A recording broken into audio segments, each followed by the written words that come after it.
Labour reforms in India. The need for reforming the labour market in India has been one of the main themes of economic reform. Industry and business interests, the corporate media, and some economists often talk about the rigidity in the labour market in India. It basically means the inability of firms to adjust labour based on economic conditions due to the power vested in the labour unions and the labour laws of the country. In a constitution, labour falls under the concurrent list, implying that both centre and state can legislate in the same. Industrial Disputes Act 1947 and many other acts provide a high degree of protection to labour. Since the state of Rajasthan had drastically amended the IDA, allowing companies in Rajasthan to employ up to 300 workers to lay them off or close down the unit without seeking prior government notice. Further, the threshold of the number of employees required for applying in Factories Act has been increased from 10 to 20 in electricity powered factories and from 20 to 40 in factories without power. The union now has to record a membership of 30% of the total workforce to be recognized, up from 15% earlier. The state of Madhya Pradesh also passed a similar bill. We know that Indian growth story has been one of jobless growth. Despite an acceleration in GDP growth after the post-liberalization period, employment growth has not been so great and at par with the GDP. There have been structural changes in the employment pattern of India, however. The primary sector has started showing lower employment rate with an increase in the secondary and tertiary employment.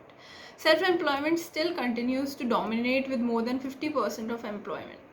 It is also observed that even though labor laws have shown no significant change in the last 2.5 decades, the regimes of employment have shown ways of accommodating more and more workers without any medium of security.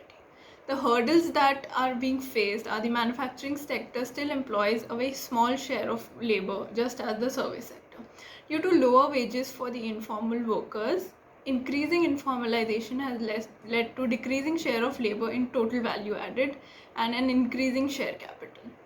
Coming to the logic of flexibility, in the late 1980s to 1990s, unemployment in the developed countries was explained in terms of a simple model of a non-clearing labor market with real wage by intersection of a downward sloping demand curve and an upward sloping supply curve. The efficiency wage hypothesis also claims that labor productivity depends on the real wages paid by a firm. Hence, even if the labor market is competitive, the firm may choose to pay wages that are in line with the market clearing rate. So what should be done? India needs to consider taking concrete steps to not just increasing jobs but bringing about change that leads to an increase in employable labor. Addressing the graduate unemployment problem requires more than just amending the IDA. So what I would suggest is education reform is required rather than just labor reforms. Labor reforms have to be supplemented by education reforms so that the labor that graduates is more employable and has more skills. The National Skill Development Corporation needs to work very closely with industry so as to build the skills of the workforce that eventually will grow out and form the workforce. Bargaining process between the trade unions and enterprises needs to adjust in a way so as to achieve a balance between job security and flexibility. Social security of workers needs to be strengthened. So labor reforms are not only about increasing the freedom to hire and fire by the firms, they are also about the social security provisions and working conditions and lowering bureaucracy and red tapeism for the firms.